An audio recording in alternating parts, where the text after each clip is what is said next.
Welcome to my AS Media Foundation Portfolio Evaluation. I'm Ryan Clark, and in this video I will be looking at the following questions, which are: who would be the audience for your media product?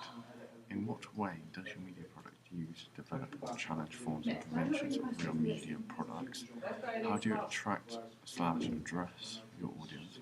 How does your media product represent particular social groups? What do you think worked well/looked professional? What would you improve on your cover that didn't look professional?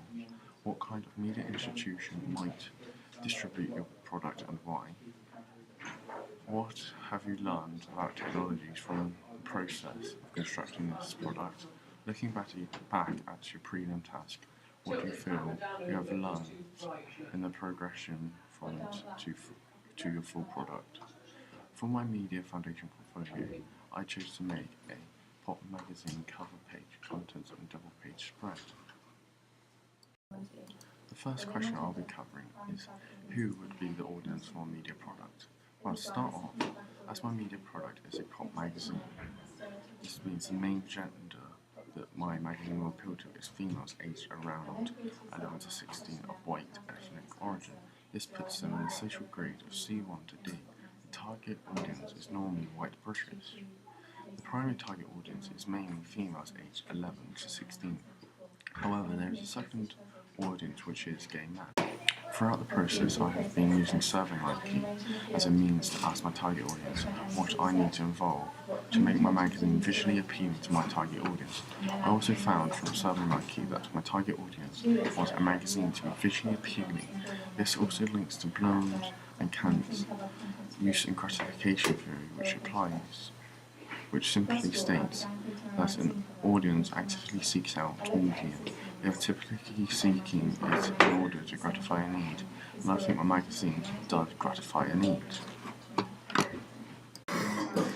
I'm now going to be looking at the following question: what kind of media institution might distribute your product and why? Well, to start off, in Britain there is three main institutions: the BBC, who would not distribute my magazine as they already produce a pop magazine, which is Top of the Pops. The only reason they may distribute my magazine is so they are not in direct competition with my magazine. The second institution is IPC Media, which focuses on women magazines, and would not benefit me if I distributed through them, as they look at some of the same topics as I do in my magazine. However, the final institution, Bureau, I believe would be the best institution to go with, and the reason why they would distribute my product is because at present Bureau do not distribute a pop magazine, which is aimed at my target audience. It would also be realistic and a good idea for me to publish through Bureau. However, at the same time, it would benefit Bureau as much as I will benefit from this. This is because it would give Bureau the chance to sell a product to a new audience, which in turn means more money/profit, which is the main thing that an institution wants to do in any good business. I'm now going to cover the question: what have I learned about technologies from the process of constructing this product? Well, to start off, I'm going to talk about Photoshop, which I've used in the past, such as at GCSE Media.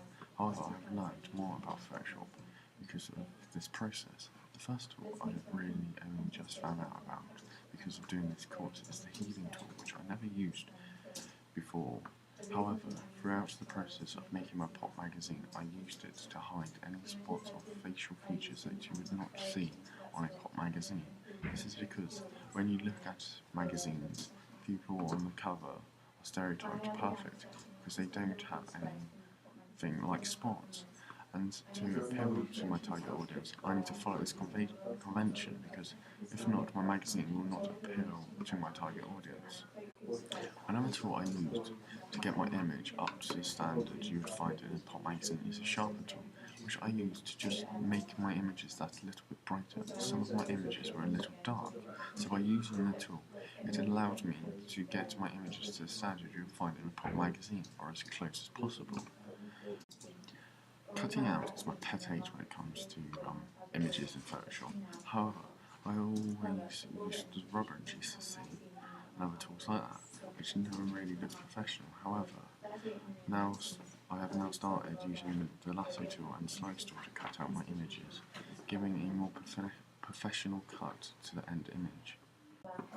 By looking at how culture is used and transformed by social groups, cultural studies see people not simply as consumers but as potential producers of new social values and cultural language.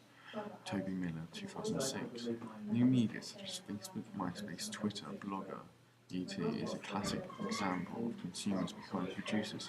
As Miller says, potential producers of new social values and cultural languages, because any individual can reach a mass audience. This quote now links to the next piece of technology I'm going to look at, which is Blogger, which has given me the chance to publish my work to the masses. Before doing this course, I had never really heard about Blogger. However, because of this course, I have now been given the chance to learn about Blogger and how it works. For me, Blogger was opposite to me in Photoshop, which I had some idea about, but I'm glad to say Blogger is a simple tool to use from publishing my work to reach a mass audience. The thing that I find amazing about Blogger is how I am able to reach anyone around the world. Through this course, I've had 2,967 page views so far. But the amazing thing is, 1,919 of those page views are from the United States, but only 837 page views are from the UK. This just shows that Blogger has given me the chance to reach anyone from anywhere, and that Blogger is not just limited to the UK. The one thing I really like about Blogger is how it's given me the chance to reach anyone around the world. Linking back to the question now, the key skills I've learned about Blogger is how to publish my work on Blogger, how to put videos and images onto my individual blogs. However, this is all good, but I have had some problems, which is sometimes Blogger does not publish my work, because the internet times out at school. This is because if you stay on the page too long, the internet times out. This meant I had to use Word first and then put it on Blogger afterwards. All of this was good though, because one other problem I had or found was with Blogger is that it does not pick up on little eyes, which Word automatically corrects for you, which I've just become natural to. However, the main positive about Blogger is that I can get on it anywhere with internet connection, so I don't need to wait till I'm at school to do any work, as I can just do any Blogger work anywhere at any time. Prezi is another online website which allows me to reach the public. It gave me the chance to make my work more visually appealing. However, compared to Blogger, I found Prezi harder to use. I had already used it in previous times before in subjects such as photography. However, the layout of Prezi and the mechanics I found really hard. However, when I started to get to hands with it, I found it does help you make more of an appealing document, which Blogger lacks. However, I'm still not a great fan because it's not that very user-friendly. However, one piece of technology I found very useful and friendly is SurveyMonkey, which before doing this course I had never heard of. However, I'm glad I do, because it helped me reach my target audience, which is good because with my genre of magazine, I need to ask my target audience what they want or like, because it's very different to what I like. But at the end of the day, I needed to do what will attract my target audience, and SurveyMonkey allowed me to find out what I need to do to make my magazine appealing to my target audience and not just appealing to myself. And at the end of the day, it should be appealing to my target audience, not myself, as I am male and my target audience is female. When I did my GCSE media, I had to use a Canon 6D, but for my AS media, I have been using a Canon 60D. This meant I had to learn some of the basics again. However, because I was using a new camera, it allows me to test out all the different settings, which I never tried on the 6D. So by using the new camera, it allowed me to widen my understanding of the Canon 60D and the 6D. Because they are very similar, I also use a good quality memory card, which with better quality memory card allows you to take better quality images. However, I still need to improve my camera skills, because some of my images were blurred, but and they just weren't always perfect. That's just natural. One of the final pieces of technology I have learned about in this process is InDesign, which I never used in GCSE. Because of this, I had to start from scratch. This meant I had to learn how to use some of the simplest tools, which in Photoshop I just use naturally. One of the first tools I had to learn how to use was a scale tool, which allowed me to change the size of my images, which is a pretty easy task. However, at first I was confused because I had no idea you needed to use a tool to change the size of an image. Another tool that I used was a gap tool, which I mainly used to get the spacing between the photos and the text just right. I also used the gap tool to get the spacing of the text and everything around the edge of the page right, because when it comes to printing, I don't want to have any of my work cut off. The third tool I found really helpful and useful was the eyedrop tool, which helps me get the sort of colour I had used on my cover and contents page more easily than any other possible way. Using the same colour is very important because it is a theme, that is the theme of my magazine that keeps, well, it's just a theme of a magazine, you have to keep the same colour or colour scheme. So even a different tone of colour, pink or blue, would wreck the whole colour scheme of the magazine. The final tool I've learned how to use was the rectangle tool, which simply lets me make rectangles and squares, which helps me section off parts of my work, for example, my text.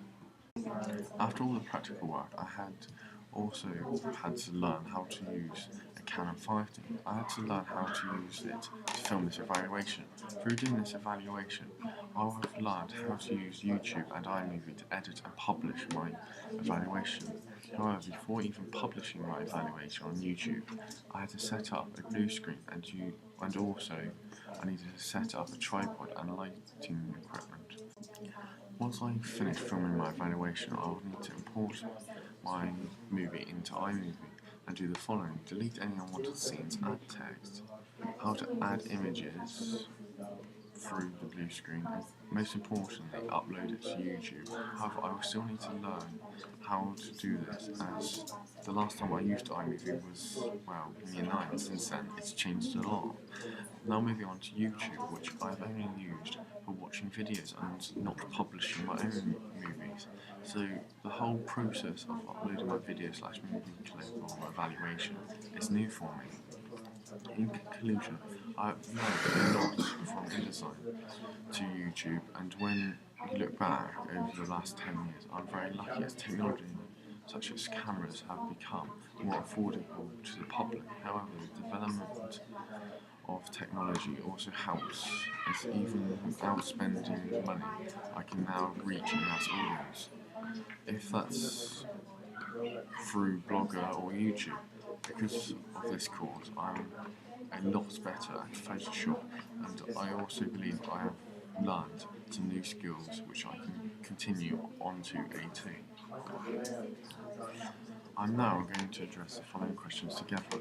In what way does your media product use, develop, or challenge forms and conventions of real media? How do you attract/address your audience? How does your media product represent particular social groups? What do you think worked well/looked professional?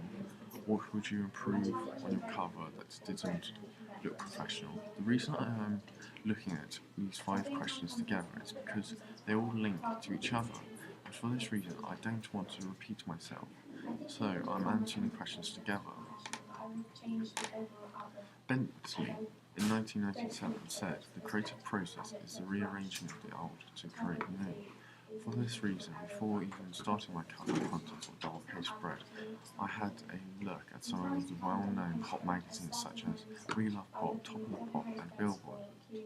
By looking at these magazines, I found that my target audience, who mainly read We Love Pop and Top of the Pop, like bright and visually appealing pages. I found that my pop magazine follows a lot of these stereotypes. Well, I found that other magazines, apart from my own, follows a lot of stereotypes found about girls. For example, they used the colour pink a lot, which is stereotyped as a girl's favourite colour. Another source of research I did was through SurveyMonkey, which helped me make a design for my masthead which appealed my target audience. It also allowed me to determine what type of language I should use throughout my cover contents double-page spread. Also, by using SurveyMonkey, it allowed me to make my magazine more attractive to my target audience, which helps me a lot because I'm a male and I don't really know what they want as much.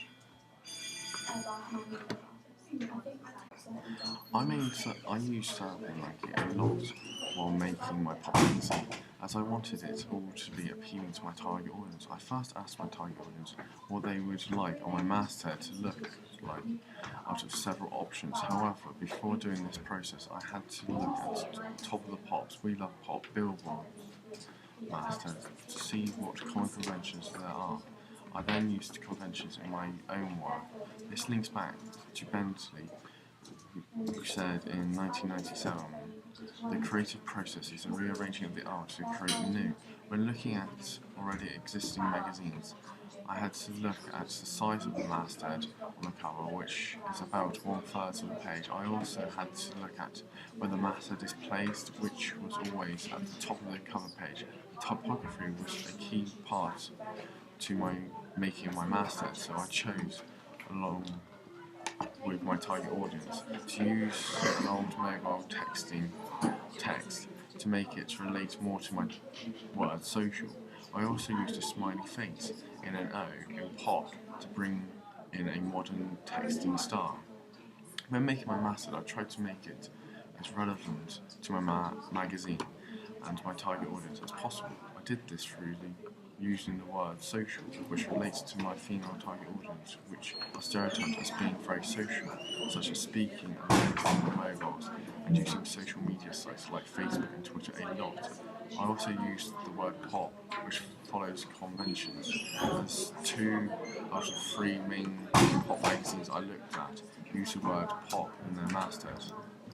I choose to use a very light blue for my text. I then used a pink border to make it stand out. I also used the colour pink as a border to follow conventions I have seen in other pop magazines, which I have seen in other pop magazines. In conclusion, by using the colour pink and the smiley face, I believe I have made a masthead which will be appealing to my target audience. However, I think I've broken conventions by using the old text typography, but this is not a bad thing, as it makes my magazine different and interesting. However, if I was going to change anything about my masthead, it would be the blue, which I would make it a little brighter, which would make it more visually appealing. In conclusion, I think that the pink border does make my masthead look professional. However, it's not completely professional yet. The reason I think this is because of the black part around some of the parts of the speech bubble. And for this reason, the masthead is one of the things I would change on my front cover. Now moving on to my cover page, which I tried to make as appealing and fun to my target audience as possible. By doing this, I followed what Hedgebridge said in 1988, who said that youth are either represented as fun or trouble, and I wanted to follow this idea that youth/teens are fun, because that's just the way they are portrayed in the pop genre, and that they are not trouble, which links to what Stanley Hall said in 1904, that youth have a conflict with society, which I want to show is false through my pop magazine. One thing I like about my magazine is that I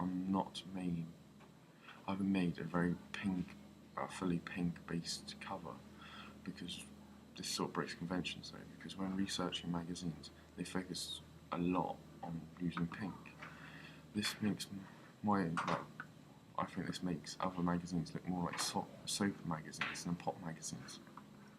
I have only used pink to highlight key information, and by doing this I have broken conventions for one of the first times, gone against what Bentley said in 1997, which is the creative process is rearranging the old to create the new.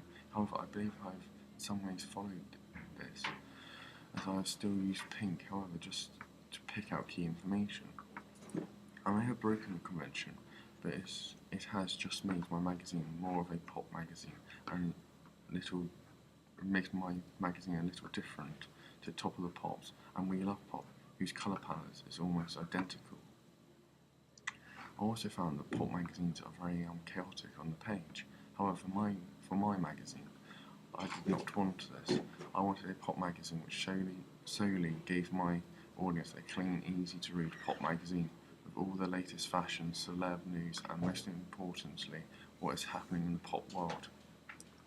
When looking at the colour palette of the three main pop magazines, they mainly used 5+ different colours, which shocked me because when doing magazine covers in GCSE, 5 was really the maximum amount of colours to use on a cover page. And with my cover, I've easily used over 5 different colours. For example, in my masthead alone, I've used 5 different colours. This was really the first time I followed some conventions of a pop magazine, because as soon as you think of a pop magazine, you think of a vibrant, colourful front cover. I tried to replicate this to the best of my ability. However, if I was to change anything on my front cover to make it more professional, it would be my picture just above the word break up, the words breaking up or break up. The reason I want to change it is because she looks more like she's in a police lineup when I want her to be upset because she has just broken up with her boyfriend. However, one piece of my cover I think looks very professional is my barcode. The reason I think this is because it's not just a plain barcode, it has a black border and issue number, which is pretty standard, but then I have included the website of the magazine in pink, which attracts the target audience as we are more of a tech-filled world, so my magazine needs to reach that audience. And when I put all of this together, I made a barcode which looks professional. When making my barcode, I had to look at prices of pop magazines, which range from $2.99 to $5.99, and I chose to go with $2.99 because my target audience of 11 to 16-year-olds don't really have the money to buy a magazine for $5.99 each week. However, $2.99 is not that bad. Also, parents will be buying my magazine for their kids, so they'll be wanting, well, they won't want to pay $5.99. So $2.99 seemed like the perfect price. Well, but then $1.99 would have been better, but I thought this was a little too cheap, and anything above $2.99 is a little expensive. That's why I went with $2.99. For this reason, I think my barcode worked well on my cover, and so did my colour scheme and typography. Now looking at my contents page, which means I'm now just focusing on the questions: in what way does your media product use, develop or challenge forms and conventions of real media products? How do you attract address your audience? How does your media product represent particular social groups? What do you think worked well, looked professional? When making my contents page, I tried to keep it as visually appealing as possible. I also kept the main colour scheme of blue, orange and yellow. I also used the colour pink to highlight key parts of my contents page, like I did on my cover page. The first main convention of a contents page I looked at was the fact that they never called the contents page contents or contents page. For this reason, I put inside the mag instead of contents page. With my contents page, I also used a very bold typography. This is because when looking at pop magazines, everything is very simple to read and bold. So for this reason, I use very bold text. When looking at my contents page, I found that they use black or white text to summarize each page. However, then they use a bright colour of text for the page number. So I repeated this convention in my work by having my page number in bright orange. And then I made the part summarising the page in a black font. Throughout the process of making my contents page, I pretty much followed conventions, but changing little bits which links back to what Bentley said. However, the main difference I can see about my contents page is that I have not focused on solely using colour pink as my main colour, which I personally think is the worst thing about soap magazines. However, this could be done down to the fact that I am male and looking at a magazine targeted at females, but I'm not relying on pink. Well, this is why I'm not relying on pink, and I try to use other colours. I think my contents page works well, and works really good, as it is still visually appealing for my target audience, as shown through doing questionnaires like SurveyMonkey. Moving swiftly on to my feature article, which is the only documentation out of the 3 different pieces, which really focuses on the colour pink, following the standard convention of pop magazines, which is that they use pink and other bright colours a lot. However, it is a good thing I have followed the convention of using pink, but by doing so, I have broken my colour palette, as before blue was my primary colour, but now it is pink. Although I don't think this matters too much, as the colours are well balanced, and I have still used the same colours, just in lesser or greater quantities. One thing I found when looking at pop magazines' double page spreads is that they have the images as the main focus of the page. I think I follow this convention well because of the way I have made the image cover most of the 2 pages, and then put the article to the right hand side of the image.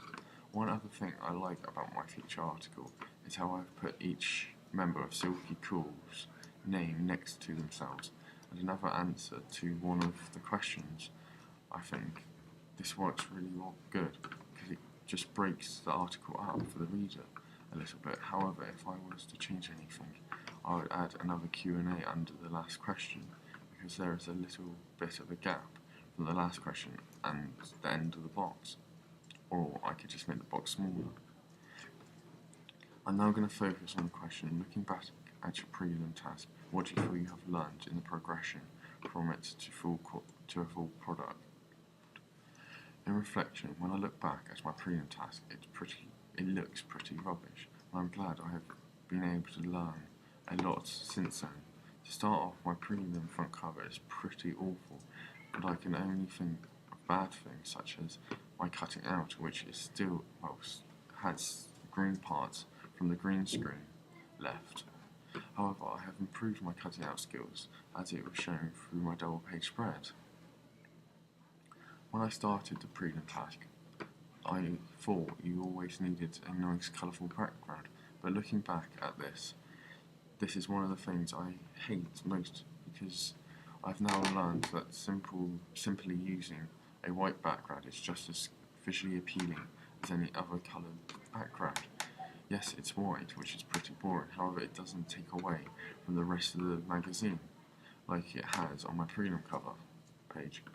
Also, looking back at my prelim cover and contents page, one other thing I found is that my typography is it's not very good for my magazine, because when I look at my prelim work, it looks like I used the first style of text I saw instead of using one that best relates to my target audience.